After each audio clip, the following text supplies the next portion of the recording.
अखिल भूमंडलीय सर्व श्रोमणी मुनि समाज के संस्थापक आदि मुनीश्वर योगेश्वर सद्गुरुदेव शिव मुनि महाराज की जय। उपस्थित मुनि वृंद, साधु सज्जन वृंद, संत वृंद, साधक वृंद, आध्यात्म ज्ञान के जिज्ञासुओं और प्रेमियों, सभी श्रोता वृंद, आप सबको मेरा कोटिशः नमन, सप्रेम जय जीव। तो आध्यात्मिक चर्चा चल रही है और हम लोग सद्गुरुदेव शिव मुनि महाराज रचित ग्रंथ निरोग होने का अद्भुत उपाय पर चर्चा कर रहे हैं। अध्याय 10 पर चर्चा हो रही है, जीवनी शक्ति और प्रकृति चिकित्सा। तो आगे हम लोग पढ़ते हैं और फिर उस पर चर्चा करेंगे, है ना। शरीर के प्राकृतिक प्रबंध की ओर ध्यान दीजिए। इतना अच्छा प्रबंध है कि जिस चीज की आवश्यकता है वह आप से आप पहुंचती और होती रहती है। हमने इसके पहले यह सिद्ध कर दिया है कि यह रोग नहीं है, सफाई का वह प्रबंध है जो प्राकृतिक रूप में जीवनी शक्ति द्वारा आप से आप समय व आवश्यकता पड़ने पर होता रहता है। किसी मृतक की चोट क्या कभी भर सकती है? मृतक का फोड़ा क्या अच्छे से अच्छा मरहम लगाने पर भी अच्छा हो सकता है? जीवित वृक्ष का भी कटा हुआ अंग धीरे धीरे भर जाता है, पर एक सूखे और मरे हुए वृक्ष का कटा अंग कभी नहीं भरता। फोड़े के घावों को देखिए। जीवनी शक्ति जब विकारों को उस रास्ते से निकाल चुकती है तो कितनी शीघ्रता से उसे चारों तरफ से भरने लगती है कि आश्चर्य होता है। बहुत अच्छी सीधी और सादी औषधियों से जिन्हें आत्मा कहे उससे अलबत्ता जीवनी शक्ति के काम में कुछ सहायता मिल सकती है, पर सच्ची बात यह है कि जो कुछ करती है जीवनी शक्ति करती है। दवा कुछ नहीं कर सकती। दवा करने वालों की अपेक्षा दवा ना करने वाले मजे में रहते हैं, क्योंकि 100 में 99 दवा रोगों को बिना पहचाने उल्टी दे दी जाती है। 100 में 99 वैद्य, हकीम और डॉक्टर प्रकृति और जीवनी शक्ति के काम में सहायता देने की अपेक्षा अड़चन डालते हैं।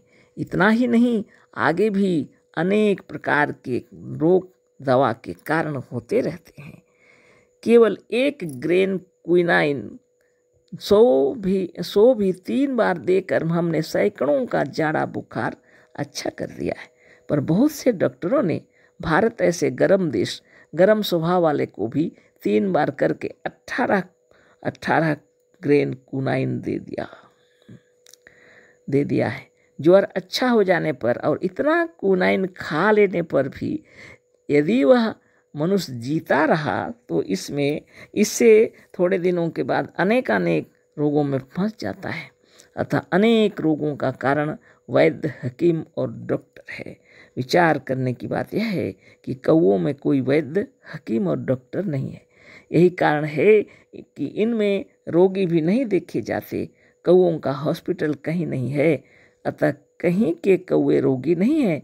मनुष्यों में ज्यों ज्यों वैद्य, हकीम और डॉक्टर बढ़ते गए त्यों त्यों रोग भी बढ़ता गया। सद्गुरुदेव शिव मुनि महाराज की जय। तो शरीर के प्राकृतिक प्रबंध की ओर ध्यान दीजिए, कह रहे हैं गुरुदेव। हमारे शरीर की रचना करने वाले आत्मदेव ने इसमें ऐसी व्यवस्था कर दी है कि शरीर का आप से आप निर्माण होते रहना निश्चित है। बराबर सेल्स कोष बिगड़ते रहते हैं, बराबर नए नए सेल्स कोष बनते रहते हैं, नित्य नए तरीके से निर्माण होते रहता है ना। बचपन से लेकर के कुछ उम्र तक खूब सेल्स कोष नए नए बनते रहते हैं। और उम्र जब ज़्यादा होने लगती है तो सेल्स कोष बनने वाले थोड़े कम हो जाते हैं, बिगड़ने वाले ज़्यादा हो जाते हैं ना। सद्गुरुदेव के रीति नीति से अगर योग साधन किया जाए तो शरीर स्वस्थ ही रहेगा। लेकिन इसमें दृढ़ संकल्प की आवश्यकता है।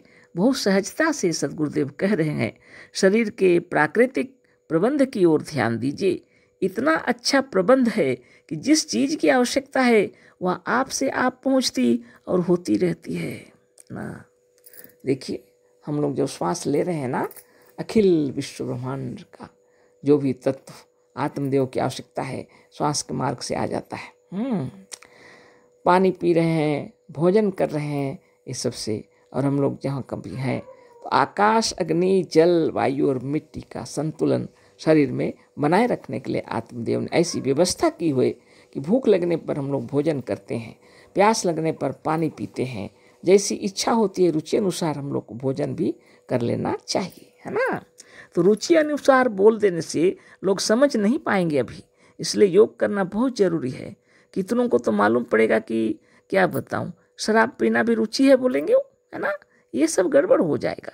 तो सदगुरुदेव जो प्रकृति का प्रबंध बता रहे हैं वो हमारे भीतर से आती है ना। शरीर के अंदर पानी का जरूरत पड़ जाए तो प्यास लगेगी, है ना, आवश्यकता पड़ेगा भोजन, ईंधन की आवश्यकता पड़ेगी, शरीर को पावर तो जरूरत पड़ता है ना चलाने के लिए, तब भोजन की इच्छा होगी। फल, दूध, अन्न, कंद मूल ये सब जरूर अच्छे ढंग से खा लेना चाहिए जो पसंद आए, है ना। तो बात है ऐसी, है ना। तो गुरुदेव कह रहे हैं कि प्रकृति जो है शरीर की ऐसी प्रबंध है इसका कि आप से आप वह चीज़ें आ जाती हैं, पहुंचती रहती हैं, है ना।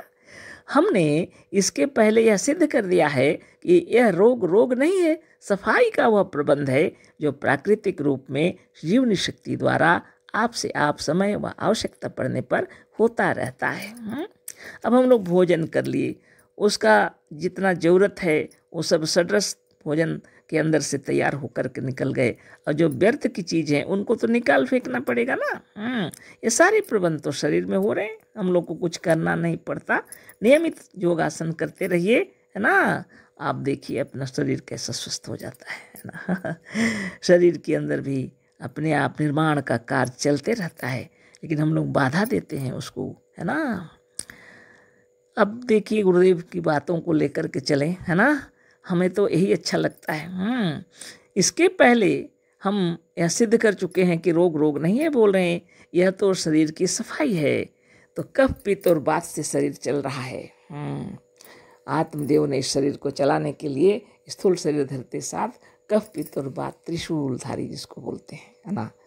त्रिशूल इसलिए कहा जाता है कि 3 शूल, कफ ज़्यादा हो जाए तो पीड़ा महसूस होगी, पित्त ज़्यादा हो जाए तो पीड़ा महसूस होगी, वात ज़्यादा हो जाए तो पीड़ा महसूस होगी। और ये तीनों कफ, पित्त और वात जिनके अपने हाथ में होते हैं, किनकी, योगियों के, है ना। ऐसे लोग हैं, देखिए बनाते हैं कितना सुंदर। हाँ, अब देवाधिदेव महादेव, है ना, भगवान शिव के हाथों में भी त्रिशूल शोभा दे रहा। उनके सामने त्रिशूल गड़ा हुआ है, उनके हाथ में है, मतलब उनके अपने वश में है, उनके अपने अधिकार में है। कफ, पित्त और वात अपने अधिकार में है उनके, है ना। और ये पंच तत्व से बना यह शरीर भी उनके अधिकार में है, बिल्कुल, है ना। अद्भुत, बहुत सुंदर, है ना। तो क्या करना है आपको, नित्य दिन योगाभ्यास करना है। सारी दुनिया से हटकर अपने भीतर प्रवेश करने की बात ऋषि मुनियों ने बतलाई, तो लोग घर द्वार छोड़कर बाहर का गुफाओं में चले गए। बहुत विचित्र बात है, परिवार छोड़ के लोग बाहर जाते हैं भगवान का दर्शन करने के लिए।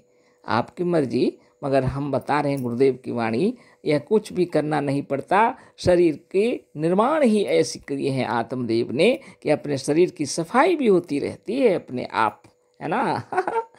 अच्छा भोजन कीजिए और पानी पीजिए, अपना जब इच्छा हो अच्छे ढंग से रहिए, आपका सब शरीर स्वस्थ रहेगा, कोई विकार रहेगा ही नहीं शरीर में, है ना। हमेशा प्रणव, ध्यान, तपस्या नियम अनुसार कीजिए तो कफ, पित्त, वात भी ठीक रहेंगे, है ना, सब कुछ ठीक रहेगा, है ना।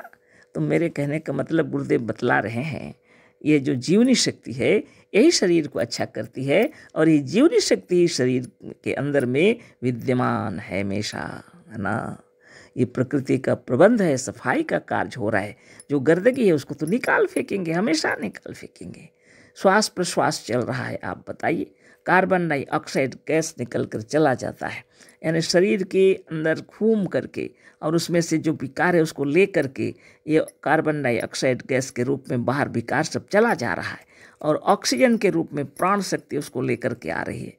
हमारे शरीर के भीतर में यह प्रतिक्रिया देखिए, प्राण शक्ति के आने पर हमारे फेफड़े में कुछ ऐसे माने तैयारी है, सेल्स कोष जिसको बोलते हैं, वो इस प्रकार बने हुए हैं जो कि ऑक्सीजन को जज्ब कर लेते हैं, और बेकार की चीज़ों को नहीं, है ना। और ये ऑक्सीजन जब आते हैं हमारे फेफड़े के अंदर तो रक्त तैयार हो जाता है ना, प्राण के साथ मिलकर, है ना। प्राण ना रहे तो कैसे तैयार होगा खून, नहीं तैयार होगा। ये प्राण अपने रूप बदल देते हैं, है ना। ऑक्सीजन के मेल के साथ ही साथ प्राण का रूप बदल करके रक्त के रूप में प्रवाहित हो रहा है सारे शरीर में, है ना। ये प्राण शक्ति दौड़ रही है सारे शरीर में। तो सद्गुरुदेव क्या बता रहे हैं, किसी मृतक की चोट क्या कभी भर सकती है? आप ही सोचिए, किसी मृतक की चोट क्या भर सकती है? नहीं। मृतक का फोड़ा क्या अच्छे से अच्छा मरहम लगाने पर भी अच्छा हो सकता है? बिल्कुल नहीं। तो जीवित वृक्ष का भी कटा हुआ अंग धीरे धीरे भर जाता है। सबको मालूम है जीवित वृक्ष भी अगर कभी कटा हुआ है तो धीरे धीरे भर जाता है, पर एक सूखे और मरे हुए वृक्ष का कटा अंग कभी नहीं भरता। फोड़े के घावों को देखिए, जीवनी शक्ति जब विकारों को उस रास्ते से निकाल चुकती है तो कितनी शीघ्रता से उसे चारों तरफ से भरने लगती है कि आश्चर्य होता है ना। कल इस पर फिर चर्चा होगी, सबको मालूम ही है, लेकिन ध्यान दीजिए अपने हृदय में कि आपकी महिमा अपार है। इस शरीर को चलाने की शक्ति और सामर्थ्य आपके अंदर ही है, इसका ध्यान लगाइए, मनोबल बढ़ाइए, है ना। अशेष धन्यवाद, कोटिशः नमन, सप्रेम जय जीव। सद्गुरुदेव शिवमुनि महाराज की जय।